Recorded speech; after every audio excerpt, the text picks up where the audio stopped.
Well, I'm back in the kitchen again today. I'm just about to make a cup of tea. Kettle's just boiled, as you can hear. Turn the kettle off and pour a cup of tea. I'm just making it in the mug here. I've got to put the tea bag in. Doesn't do very well that way, does it? Let's try again. Tea bag in. Well, I'm going to just making a quick cup of tea. As I say, I'm back in the kitchen, and today I have some ginger and garlic. So what I'm doing today is I'm going to make a chicken with ginger and garlic marinade.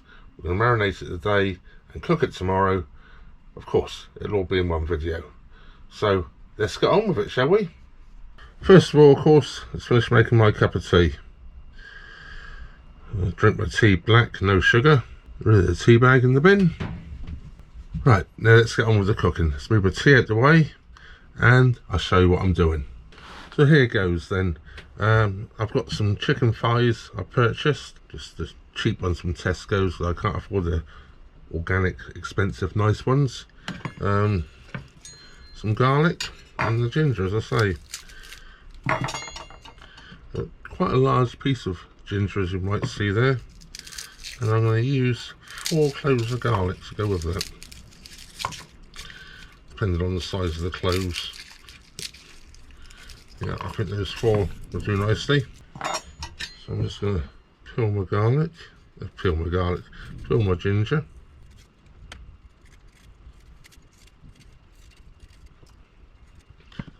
Now, if I freeze my ginger, I don't peel it, because if I freeze it, when I use it, I grate it, and all the skin gets caught up in the grater, so you just get the gingery bit out.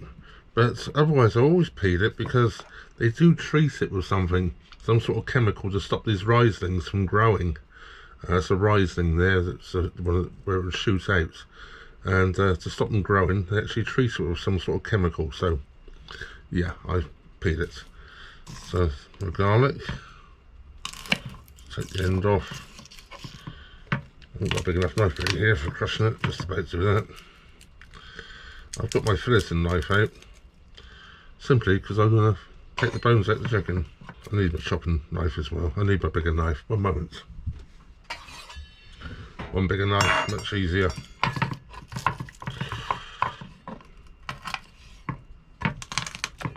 That's better.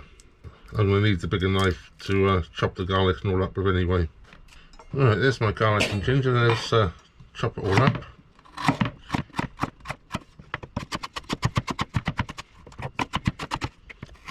I normally use my bigger chopping board for this, but my bigger chopping board at the moment is over here. My tomato plants are sitting on it, sitting on top of my slow cooker, the big chopping board, so the tomato plants can all get some nice light from the window. So back to chopping on my small board. I want to make this into like a paste. I'm going to add a little olive oil with it in a moment, and put it in the pestle and mortar and make it into like a paste. But I just want to get it chopped fairly small first of all, because it'll make it easier in the pestle and mortar. I could probably do it like this, but I want this almost to help break it down a little bit. But I think the pestle and mortar will make it smoother. And add a little salt to that. Salt helps with the grinding, the abrasive, so it helps break it down. Also, it helps bring the flavours out of the ginger and the garlic. And I'm going to bring the pestle and mortar into play. So here's my pestle and mortar, or one of mine. I've got 2 of them. This is the bigger one of the 2. I've got quite a lot to put in here.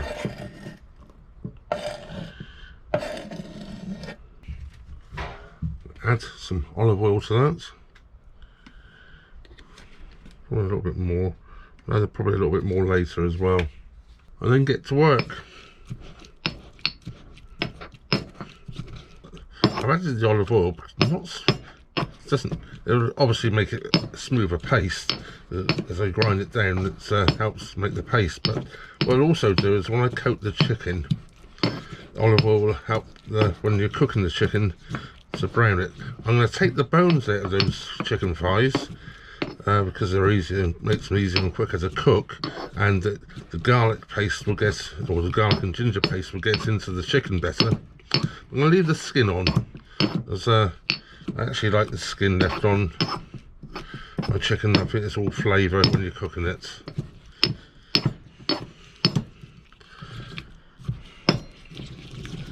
Well, I'm going to carry on grinding this up and I'll get back to you soon.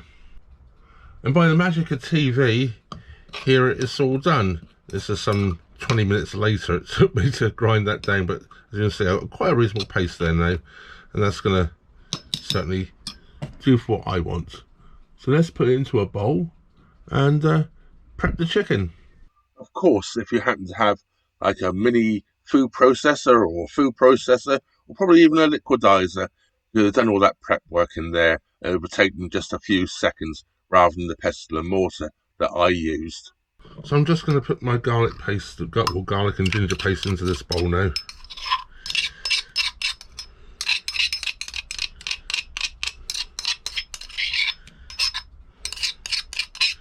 You can see where I added the olive oil. It's brought it all together and made it more of a paste. It's going to make it easier to coat the chicken, and also the olive oil will help crisp the chicken skin. So back with the chopping board now. I haven't bothered to clean it. It's only got garlic and ginger on it, and that's not going to hurt my chicken because it's going to go in it anyway. So I'm back to my filleting knife. I'm going to trim some of the skin because it's too much on here. And I'll take off some of the fat with it.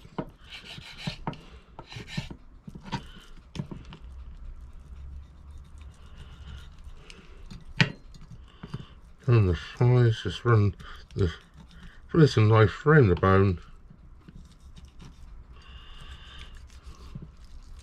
And sort of pinch it underneath the bone there. I can run the knife up underneath and cut it off. And then I can run the blade of the knife down the back of the bone.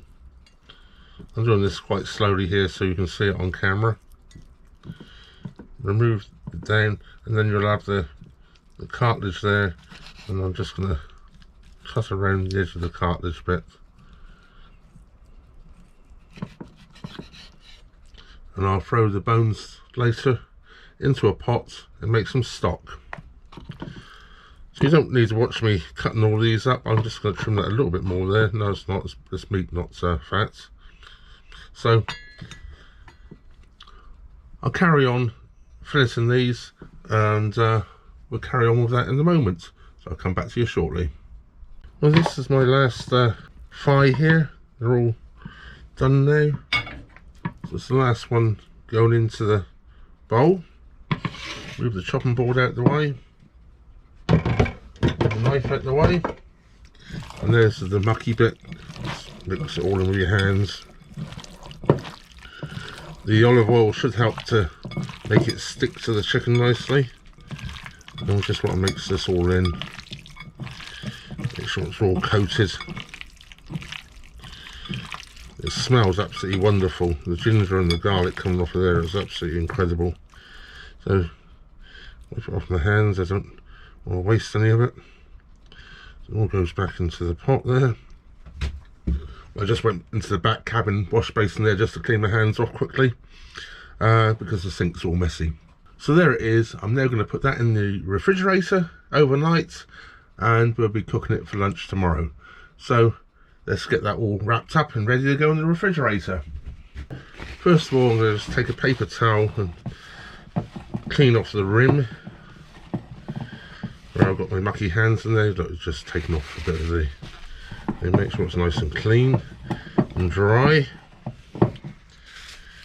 Take my plastic wrap, cling film. If you're an American, they use the trade name saran wrap quite regularly. Cover it over. Just pull it off. Tighten it up. Wrap it around. And into the refrigerator that's going to go. So that's that all done. Now to drink my tea, which is probably cold now. Oh well, it was still warm. See you all tomorrow when we cook the chicken. This has been marinating overnight, and here it is. Here is my chicken with ginger and garlic. Let's see what it looks like, shall we? It smells absolutely wonderful. That's if you like the smell of garlic anyway and ginger. Oh.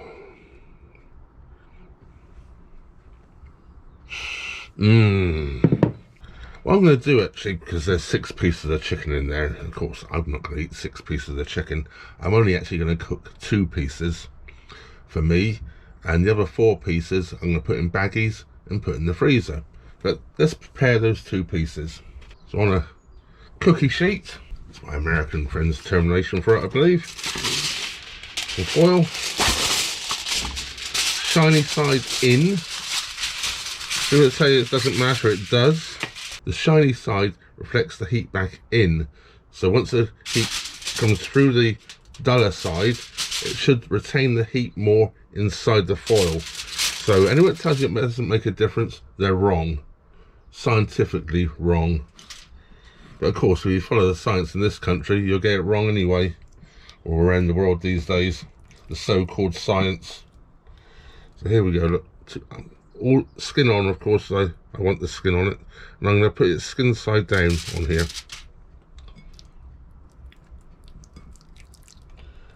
I'm going to just do 2 pieces. As you can see, they're quite large chicken thighs.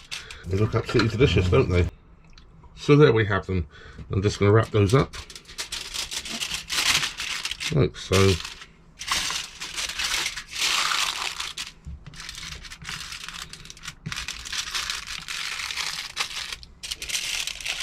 Little foil parcel. And now I'm going to put those on top of my stove and let them cook slowly there. They're going to take about an hour because the stove's not that hot, and they're just going to cook through nice and slowly. And then later we're going to do a little stir fry to go with them. So let's go and put them on the stove. Just going to sit them on top of the stove like so, and there they are. I'm going to leave them there for about an hour. I will come and turn them around later, and I'll flip them up the other way, so it's not just skin side down. I'm going to start off with, because I can actually get them to sear a little bit on the skin side down. Then we're going to flip them over to make sure they're cooked through properly. So let's leave them for about an hour, and we'll come back again later. I've just taken my chicken off the stove. I've had a look at it. It's definitely cooked through. The skin hasn't quite browned as much as I'd like to have done when it was skin side down. My fire just wasn't hot enough really, but it did. It's cooked through beautifully. It's just coming up to lunchtime, so sat there resting at the moment whilst I do some vegetables. Have here the vegetables to cook. It's just what I had in the refrigerator or sitting around. I've got some carrot, some green beans, red pepper, half a red pepper there, 1 small red onion, and 2 or 3 mushrooms. And to complement, to go with the chicken, some garlic and ginger. So I'm going to do them in garlic and ginger. I'm going to add a few other things to it as well, but we'll do that as we go along. So first of all, I'm going to add some olive oil to the pan. So I have my extra virgin olive oil here. Not going to put too much in. Tablespoon perhaps. I'm going to start warming that up. And it's starting to warm up quite nicely now. It's starting to loosen up, so you know as it warms it starts to move around easier. So first of all, I'm going to throw into there my carrots and my green beans. They both take a little longer to cook. Just a little warmer perhaps. I think it's going to sizzle now.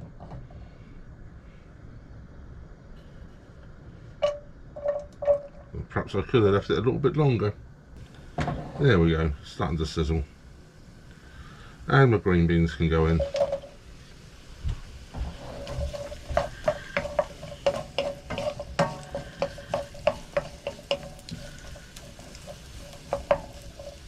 One thing I always add to my stir fries is fish sauce. Of course, if you're vegan or vegetarian or whatever, perhaps you can't have this, but it adds that saltiness without adding salt. So a splash of that in there.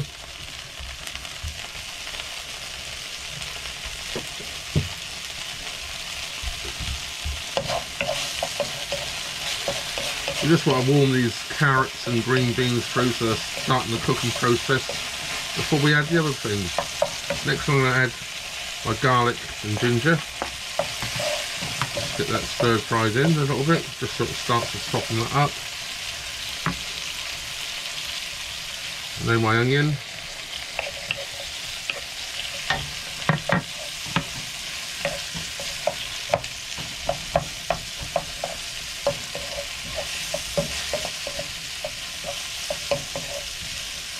I don't want to burn that garlic and ginger, or especially the garlic, or it'll go very bitter. As we add more vegetables, there's less likely of that because it actually takes some of the heat away from the pan. And then we'll go in the red pepper. Notice I let each item warm through a bit before I put the next one in, and I basically put them in order of length of time they will take to cook. Then my mushrooms. There's basically any vegetables in here that you like. I quite often add cabbage to my stir fries, especially if you've got some Savoy cabbage. Absolutely brilliant in stir fries. I'm just going to let that cook through for a little bit. Now to add some basic seasoning, some black pepper.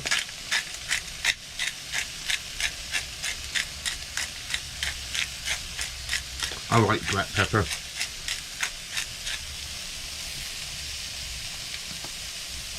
Because I already added the fish sauce, I'm only going to add a tiny little bit of sea salt here. Just a little bit.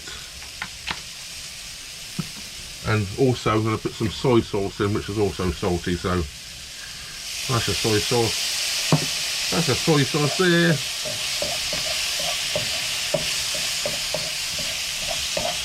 And that is just about, that all comes together. There's only one thing also I like to add to my stir fries, and this may sound a bit of a, this might sound a bit of a strange one to you, but I'd like to add a little bit of paprika.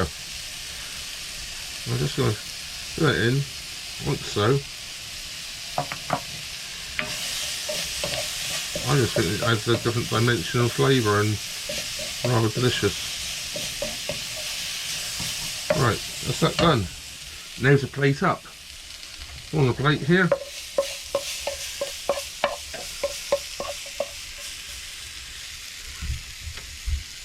add our vegetables.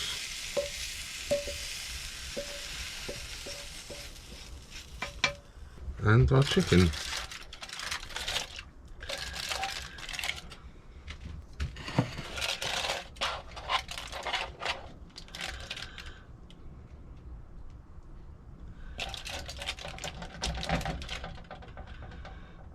Chicken's come apart there a bit. So there we have it. My chicken with garlic and ginger with some stir-fried vegetables. Now to try it. So here we have it, look. On the plate. Let's try a bit of vegetable first.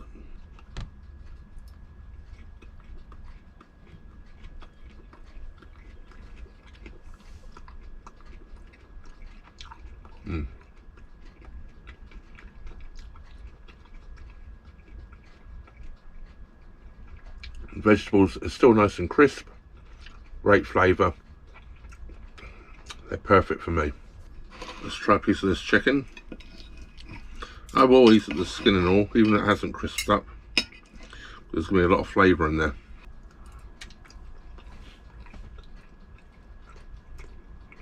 Oh wow.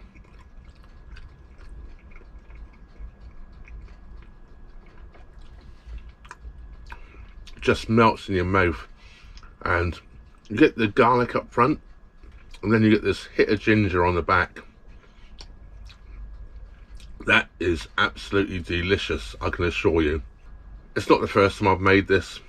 I've made it before, but funny enough, it's one of the best I've ever made for some reason. Not sure why. Well, perhaps I say it every time. But absolutely delicious, well worth a try, and of course garlic and ginger are both very healthy and very good for you, and so are the vegetables.